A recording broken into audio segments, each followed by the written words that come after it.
Welcome back. अक्सर शहरी लोग अपने सर पर एक अदद छत की जद्दोजहद में ही लगे रहते हैं। इनके लिए हरे भरे पेड़ पौधे सपने से कम नहीं।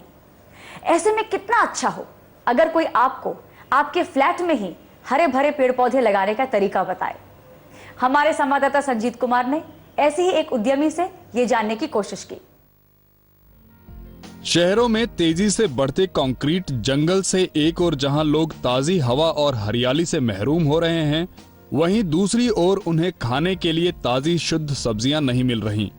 ऐसे में कितना अच्छा हो अगर अपने घर में ही आप हरे भरे पेड़ पौधे और ताजी सब्जियां लगा सकें।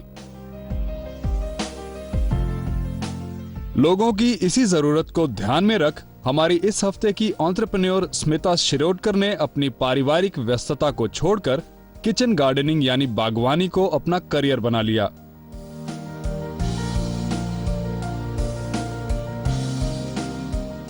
अब माचिस के डब्बों की तरह बन रहे अपार्टमेंट्स में किचन के आगे जमीन तो बचती नहीं, इसलिए स्मिता ने अपने टेरेस को ही किचन गार्डन की शक्ल दे डाली।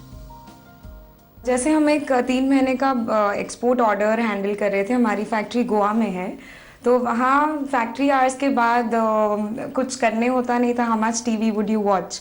तो फैक्ट्री आवर्स 5:30 बजे ख़त्म होता है and I was handling around 50 to 100 employees in the SSI unit and उनके बच्चे और उनके हटमैन होते थे सामने, हमारे फैक्ट्री के सामने। तो वहाँ हम खेलते थे उनसे, और एक दिन वो बच्चा नहीं आया हमारे फैक्ट्री में जो खेलने आता था, तो हम उनको ढूंढते हुए उनके घरों में गए। तो तब मैंने देखा उनके माता पिता और वो बच्चा बैठ के उनका एक 10 by 10 का किचन गार्डन था, जिसमें पहली बार मैंने देखा कि बैंगन उग रहे थे, टमाटर उग रहे थे, एक नींबू का झाड़ था जिसमें तकरीबन 50 नींबू थे and I was so fascinated. देखते से ही हमें लगा कि ये कैसे कर रहे हैं और कैसे किया, और उसी वक्त ये शुरुआत हो गई। मुझे भी सीखना था। शुरू में स्मिता की गार्डनिंग से बिजनेस करने का आइडिया घर वालों को पसंद नहीं आया, लेकिन वक्त बीतने के साथ साथ स्मिता के इसमें बढ़ते झुकाव को देख उनके परिवार के लोग भी उनका हाथ बटाने लगे। शुरुआत में उन्हें लगा कि हाँ, गार्डनिंग है हॉबी की तरह, जहाँ तक रख रहे हैं तो अच्छी बात है। जैसे ही मैं सीरियस होने लग गई कि नहीं ये बिजनेस की सोच है, तो सबका रिएक्शन पहले होता था कि ये कैसे काम करेगा, क्योंकि जो बैकग्राउंड था, जो स्ट्रक्चर हम हैंडल कर रहे थे, उसमें से हमारा वक्त निकाल के ये करना उनके लिए बहुत ही शायद फनी लग रहा होगा उनको तब। तो थोड़ा सा था, लेकिन जैसे ही उनको पता चला कि ये सब कितना ज़रूरी है, जैसे जैसे हम करते गए टाइम के साथ उनका सपोर्ट ही सबसे ज़्यादा स्ट्रॉन्ग रहा। अक्सर लोग गार्डनिंग शौकिया तौर पर करते हैं, इसे एक करियर बना बिजनेस शुरू करने में स्मिता को काफी मुश्किलों का सामना करना पड़ा। सबसे बड़ी चुनौती थी लोगों को इस बारे में समझाना। मुझे ये बिल्कुल भी फ्री ऑफ कॉस्ट नहीं करना था, क्योंकि मुझे पता चला कि मेरी interest, the passion is growing so much which is overtaking my current profile which I am handling. तो मुझे ऐसे चाहिए था कि जो मैं टाइम डाल रही हूँ इतनी पढ़ाई करके, तो उससे रिटर्न्स मिले। तो ये जो आइडिया थी कि एक सोशल टॉपिक को आप बिजनेस में कन्वर्ट कर रहे हो, इसके लिए कुछ लोग सोचते थे कि ये ऐसे क्यों कर रहे हो, ये तो फ्री होना चाहिए, इसको कॉस्ट नहीं होनी चाहिए।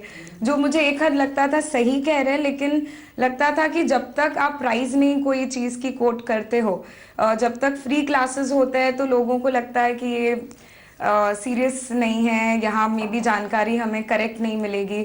जैसे ही उसको थोड़ा एक फ़ी आ जाता है, एक भले ही 200 रुपये फ़ी है रजिस्ट्रेशन फ़ी, लेकिन उनको पता होता है कि ये सीरियस है, ये कुछ इसमें कंटेंट होगी।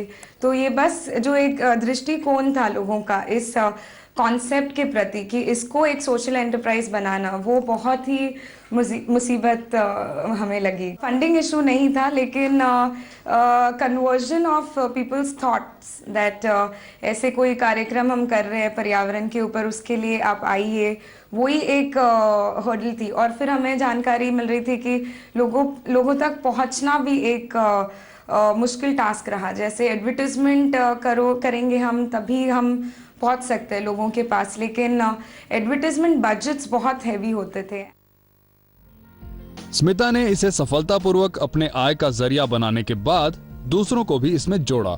हालांकि जब उन्होंने पहली बार गार्डनिंग पे वर्कशॉप की घोषणा की तो अखबारों के साथ उन्होंने करीब 10,000 पैम्फलेट भी बंटवाए और इसे लोगों का अच्छा रिस्पांस भी मिला। जैसे ही हमने पैम्फलेट्स डाले, we had around 95 people attending the session. हमें बैचेस को डिवाइड करना पड़ा, सुबह शाम, और ऐसे 4 बैचेस किए हमने ताकि हम लोगों को अच्छी अटेंशन दे पाए। एंड उस दिन मैंने सोच लिया कि चाहे कुछ भी इनपुट मुझे फीडबैक मिले, लेकिन जब तक मैं कन्विंस्ड हूँ इस आइडिया से कुछ गलत नहीं होगा। And that's how the journey began. इससे जाहिर है मुंबई जैसे शहरों में भी लोग चाहें तो अपनी छोटी से छोटी जगह में भी पेड़ पौधे और सब्जी उगा सकते हैं। मसलन पत्ता गोभी, बैंगन, टमाटर, करी पत्ता, धनिया, मूली और मिर्ची आदि रोजमर्रा की सब्जियां तो घर की खिड़की तक में उगाई जा सकती हैं। जैसे 3 से 4 घंटे धूप यदि हमारे घरों में है और अगर एक विंडो ग्रिल है तो हम उसमें सारी पत्ता सब्जी और हर्ब्स जो सैलेड्स के लिए यूज़ होते हैं, जैसे बेसिल है, थाइम, ऑरिगैनो, पार्सले है, ये सारी चीज़ें डेफिनेटली ग्रो कर सकते हैं। और अगर आपके यहाँ पे थोड़ी और जगह है, बालकनी है, या तो अगर आप बहुत फॉर्चुनेट है और आपके पास टेरेस भी है, access to a common terrace भी है, तो आप सारी सब्जियाँ जो लोकल वैरायटीज़ है वो ज़रूर उगा सकते हैं। स्मिता लोगों को पर्यावरण और स्वास्थ्य के प्रति जागरूक करने के लिए वर्कशॉप के अलावा नेचर बाजार और अर्बन फार्मिंग शो की प्रदर्शनी भी लगाती हैं। उन्होंने एक कोर्स प्रोग्राम भी तैयार किया है जिसके लिए वो हर उम्मीदवार से 2100 रुपए लेती हैं। इसके अंतर्गत प्रैक्टिकल्स के साथ साथ एक किट भी दी जाती है। एक किट होता है, हम उसे स्टार्टर्स किट कहते हैं। उसमें मिट्टी होती है, बीज होते हैं तरह तरह के, जिस हिसाब से जो सीजन रहेगा उस हिसाब से उतने बीज देते हैं, हम कंटेनर्स देते हैं और ये सारा मटेरियल देते हैं ताकि जो सीखा वो तुरंत ही वो क्लास में ही प्रैक्टिकल्स करे, ताकि सिर्फ सुनने से मज़ा नहीं आता। तो वहाँ पे हम अगर प्रैक्टिकल करेंगे तो वो ज़्यादा समझ में आता है, एब्जॉर्ब जल्दी हो जाता है। ये अलग बात है कि अब तक स्मिता ने कार्यक्रम को शुरू करने में जो पैसे लगाए वो रिकवर तो नहीं हुए हैं, पर इसमें 30 से 40% मुनाफा हो ही जाता है। हमने शुरुआत घरों से की क्योंकि हम नहीं चाहते थे कि लोग फीस ज़्यादा भरे, तो it was more like a home workshop. तो हमारे घरों हमारे खुद के लिविंग रूम से शुरुआत की। तो सारे पार्टिसिपेंट्स 10 या 15 जनों की बैच होती थी, तो घर में आते थे और टेरेस भी देख पाते थे वो। तो टेरेस देख के उन्हें कॉन्फिडेंस आता था कि यस, हम भी इससे अच्छा कर सकते हैं, या तो इतना तो कर ही सकते हैं। इस काम में स्मिता को नई पीढ़ी के लोगों का भी साथ मिल रहा है।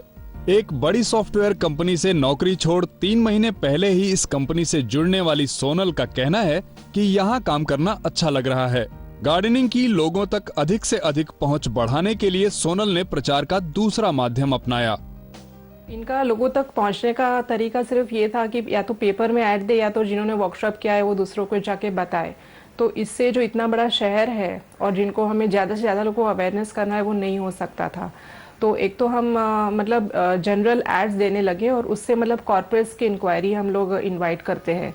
फिर दूसरी जगह पब्लिक प्लेसेस ऐसी जैसे कि मॉल्स जहाँ बहुत सारे लोग आते हैं, तो उनको एक ही दिन को पर्यावरण में क्या क्या हो सकता है आपकी रोज़मर्रा की ज़िंदगी में, वो बताने के लिए हम लोग स्टॉल सेटअप करते हैं या एग्जीबिशंस करते हैं। किचन गार्डन में एक तो ऑर्गेनिक मिलता है, जो हम लोग बाहर खरीदने जाते हैं तो वो बहुत कॉस्टली पड़ता है, लेकिन यहाँ और अब हम लोग अपने आप से उगाते हैं तो एक खुशी की बात ही होती है। घर पे भी सबको अच्छा लगता है, क्वालिटी अच्छी होती है क्योंकि और हम लोग का ही जो खाद है वही यूज़ किया रहता है, इसकी वजह से वो और टेस्ट में भी बहुत फ़र्क आता है। और नेचुरल है कि इमीडिएटली हम लोग यूज़ कर सकते हैं।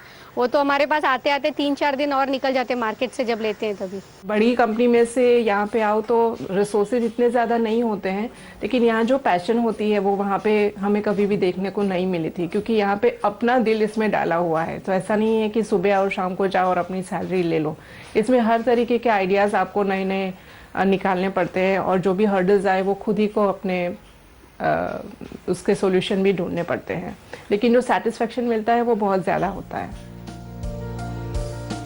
बढ़ते मकान और घटती हरियाली के बीच अगर अंतर को कम करना है तो इसमें टेरेस गार्डनिंग और किचन गार्डनिंग एक बेहतर विकल्प साबित हो सकता है। कमाई और हरियाली बढ़ाने के साथ साथ इसमें साफ सुथरी शुद्ध सब्जियों से स्वास्थ्य भी बेहतर रहता है।